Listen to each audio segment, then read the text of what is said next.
दोस्तों, जय माता की। शास्त्रों में कहा गया है कि देवी को स्तुति बहुत प्रिय है और देवी स्तुति से बहुत प्रसन्न होती है। इसीलिए देवी भागवत महापुराण में से देवताओं द्वारा की हुई कुछ स्तुतियाँ मैं चयन करके आपके लिए लेके आई हूँ। भगवान विष्णु द्वारा देवी की स्तुति। प्रकृति देवी को नमस्कार है। भगवती विधरात्री को निरंतर नमस्कार है। जो कल्याण स्वरूपिणी है, मनोरथ पूर्ण करने वाली है तथा वृद्धि एवं सिद्धि स्वरूपा है, उन भगवती को बार बार नमस्कार है।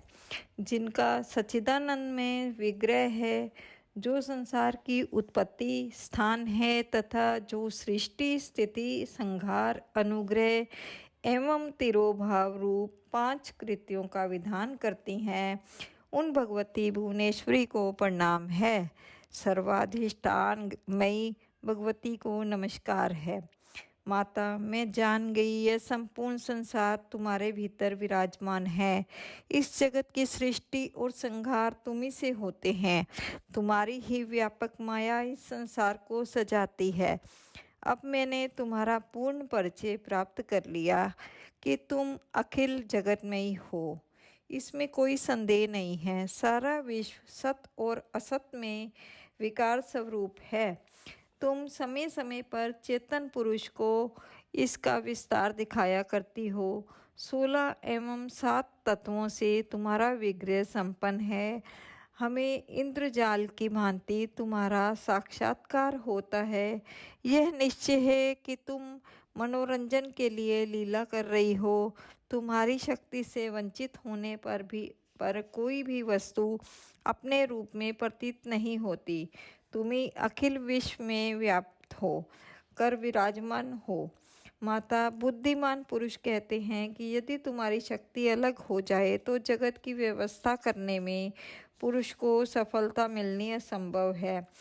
तुम अपने प्रभाव से संपूर्ण संसार को संतुष्ट करने में सदा संलग्न रहती हो। तुम्हारे तेज से सारा जगत उत्पन्न हुआ है। देवी, प्रलय काल के समय तुम संसार को भक्षण कर लेती हो। भगवती, तुम्हारे वैभव के चरित्र को कौन जान सकता है।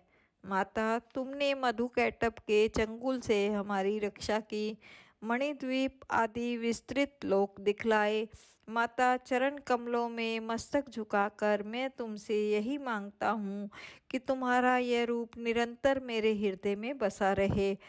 मेरे मुंह से तुम्हारा नाम कीर्तन होता रहे तथा नेत्र तुम्हारे चरण कमलों की झांकी में से कभी वंचित ना हो।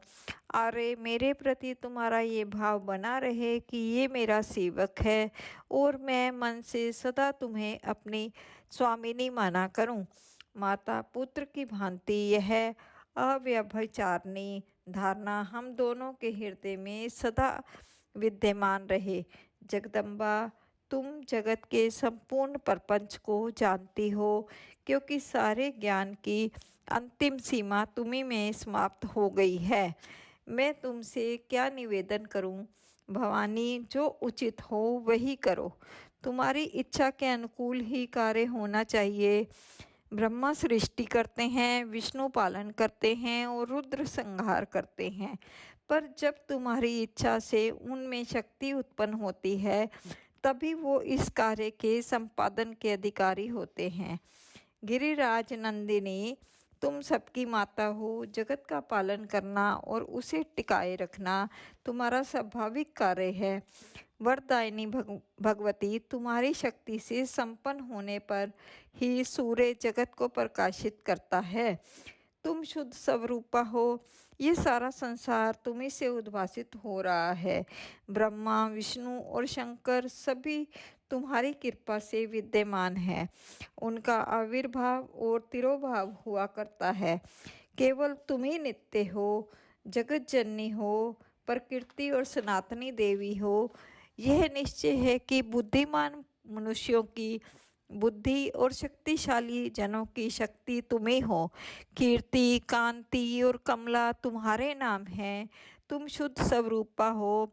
कभी तुम्हारा मुख मलिन नहीं होता। मुक्ति देना तुम्हारा स्वभाव ही है। मृत्यु लोक में पधारने पर भी तुम सदा विरक्त रहती हो। वेदों का मुख्य विषय गायत्री तुम ही हो। स्वाहा, स्वधा, भगवती और ओम ये तुम्हारे रूप हैं। तुम्ही ने देवताओं की रक्षा के लिए वेद शास्त्रों का निर्माण किया है। परिपूर्ण समुद्र की तरंग के समान संपूर्ण प्राणी अनित्य हैं। ये सभी अजन्मा ब्रह्मा जी के अंश हैं। अपना स्वयं कोई स्वार्थ न रहने पर भी उन जीवों का उद्धार करने के लिए ही तुम इस अखिल जगत की रचना करती हो। नाट्य दिखलाने वाले नट की भांति तुम ही संसार की सृष्टि और संहार किया करती हो। तुम्हारा ये प्रभाव सर्वसाधारण को विदित है। देवी, तुम महाविद्या स्वरूपनी हो। तुम्हारा विग्रह कल्याण में है। तुम संपूर्ण मनोरथ पूर्ण कर देती हो। मैं बारंबार तुम्हारे चरणों में मस्तक झुकाता हूँ। दोस्तों, नवरात्रों में देवी की ये स्तुतियाँ करने से देवी अत्यंत प्रसन्न होती है।